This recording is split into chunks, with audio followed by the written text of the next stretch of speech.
I want to take a moment. We were trying to do this last week. It got pushed for time. But we are going to do a Spice Daddy dig. So Spice Daddy, Justin Holcombe, has a degree in archaeology. Spicy Daddy, he digs deep. Through time and earth to what he keeps. Ancient secrets he brings to light. In his hands they shine so bright. Spicy Daddy's got a knack for finding what others lack. His heart beats with the old stones in every eye. He's well versed in these things. He stays connected to them. And so we're going to get a bit of an archaeological update. We call it Spice Daddy Digs. Hand it over. Spice Daddy. What's up, my little pepper poppers? It's a little hard to do when I'm not drinking hot sauce. Is it really? Yeah. Yeah, so a lot of people expect me to just update on what's happening in the land of the Bible. But this week I thought I'd take a different direction. And because if you really think about it, the land of the Bible kind of encompasses almost the entire world. So we're going to talk about some things that I guess you could track it from the fall of the Tower of Babel and the dispersion of the people groups and the languages. I spent a good number of years in China, and so I've been exposed to the Chinese language. I'm not an expert by any means, but I found this really interesting, and I'd like to share it with you. If you haven't seen it before, it's kind of made its rounds on social media a little bit. But there's a thing in anthropology, tracking languages, and in linguistics, where there's roughly between 100 and 130 language families. And what's really cool is the written languages, which are pretty, I want to say, rare up to a certain point. And so for very old written languages, it's really, really rare. And what we find with certain languages is they are broken up into two or three different categories. One of those being hieroglyphics, which we see with Egyptians, which each individual picture creates a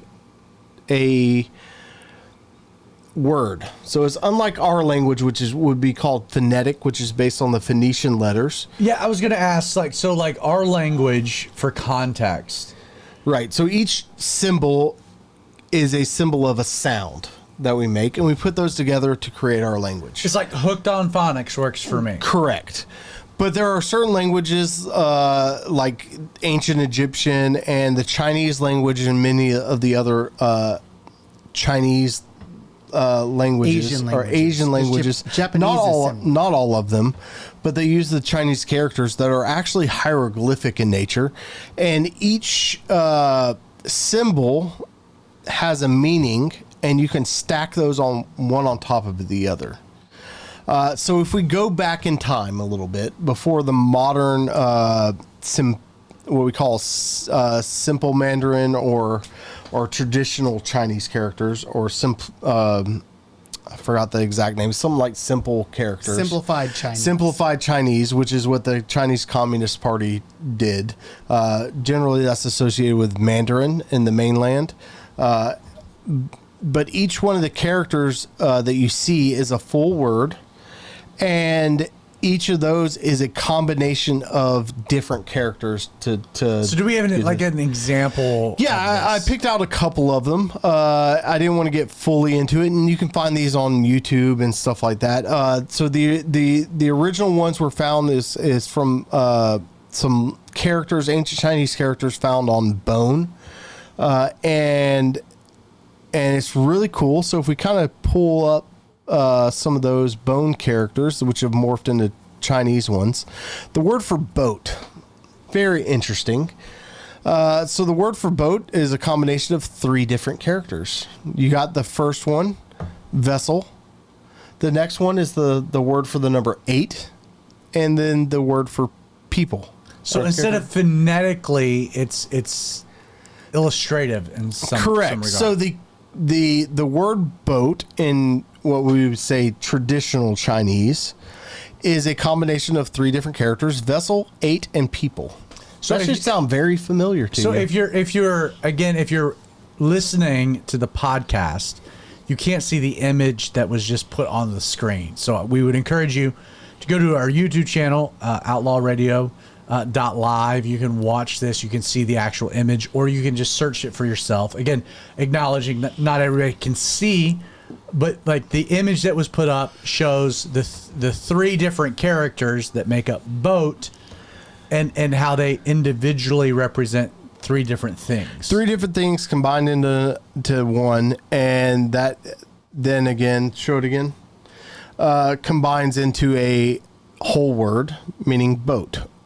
Vessel, 8 people. Yeah. Does that sound familiar to you? That is very interesting. So vessel, 8 people in Chinese, what would you call it? Language. Yeah. Indicates boat. But why in the world would they? I mean, you can understand vessel, Right. and people in a vessel. Right. That also makes sense. But why 8? But why 8? Because it's very specific. Right. 8 people in a vessel equals boat in Chinese language. Right. And so while I was there, I've done some lectures and stuff. I love so. Did you know we were going to talk about Noah tonight? No, I didn't.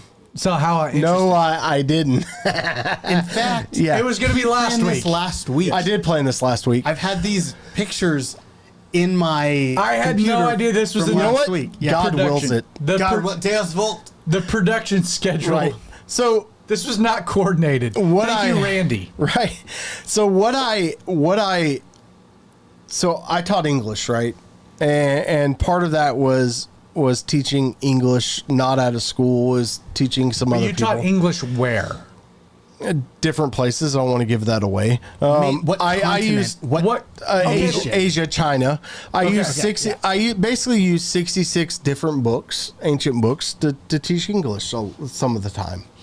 But what I told some of the group of people, I'm like, if my forefathers had the information built into our language that you had, I think we would be in a different spot now. When you look at where they are now and where they were, like I don't see how you can read something and not see this as a Christian, right? Where you already mentioned it, right? Noah. So let's put that graphic back up. So boat in Mandarin Or Chinese in or general. Chinese Yeah. in general is vessel 8 people. Uh-huh. In the Bible, in Genesis 6, like we have Noah's Ark was a vessel that preserved people, but specifically 8 people. 8 people. Like- so just like spoiler alert, right? This is just a few of them, and for me, part of the reason why I love anthropology is because I've always loved the tracking of the people groups from the Tower of Babel, and how did those disperse. And what's cool about the Hebrew language is you can track people groups, because even the sons of Noah, you can track where your ancestry is from the genealogy. So these genealogies that are in the Bible are super, super cool when you understand them from the context. When you're reading this long list of names, it's super boring. But then when you start looking through them through the context of these names mean something, and you can start tracking that, it tells a whole story of people within the context of God's plan. So have you seen the thing, and this is related, obviously, where they've done, and this is secular people, scientists, that have like tracked that all of the blood types basically can come from 8 different people? Yeah. Like It's an amazing, like, wait a second. Wait, what? Like all the variations come from specifically 8 people? I mean, all the variations. There are 8 variations of blood types, with a few outliers. That might be a ifs at some point. Yes, because okay, I think cool. it's very interesting. And this is where I love even though I don't have a job in it right now, but like my chosen field of study, I run into people so often, Christians and non-Christians, that are like, oh, they one of my favorite movies, Nacho Libre. He walks up to he sneaks up behind the other guy and he baptizes him secretly. He's like, I don't believe in religion, I believe in science, right?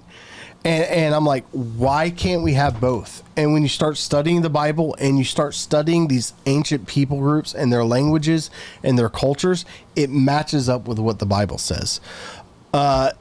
This next one, I got two examples Okay, here. yeah. This is going to blow your mind. I can't wait. Even more so than boat. So the word for righteousness is a combination of the words sheep and me, which me is a combination of hand and knife. Is it really? Yep. And so what you see here in the word righteousness is a sheep with a hand and a knife over it. All right, I want to jump in and just make it a subtle observation that when we're talking about China and the development of the language, like we're not speaking to a Judeo-Christian Correct. background. One of my favorite. This is a whole another thing. This goes further. So there are a few different things. So like I got 6 months paid vacation or 6 weeks paid vacation every Chinese New Year, right?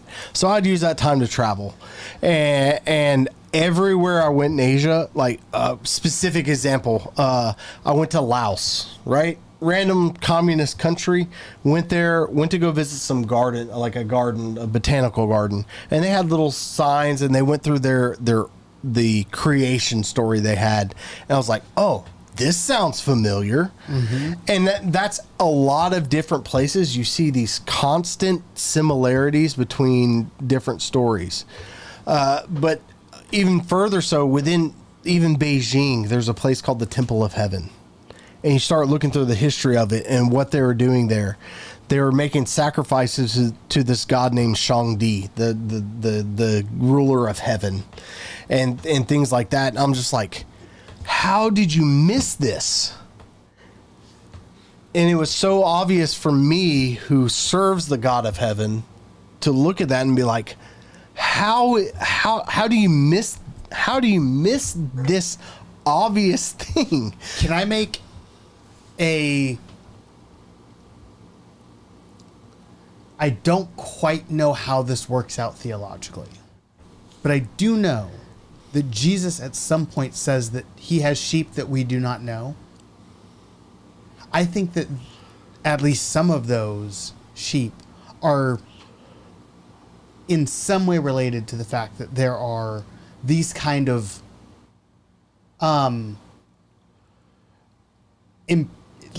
imperatives around the globe. Mm-hmm. Like, yes, Jesus has sheep that we don't know, but he has revealed himself, like the Bible tells us that God reveals himself to all men in some way or another.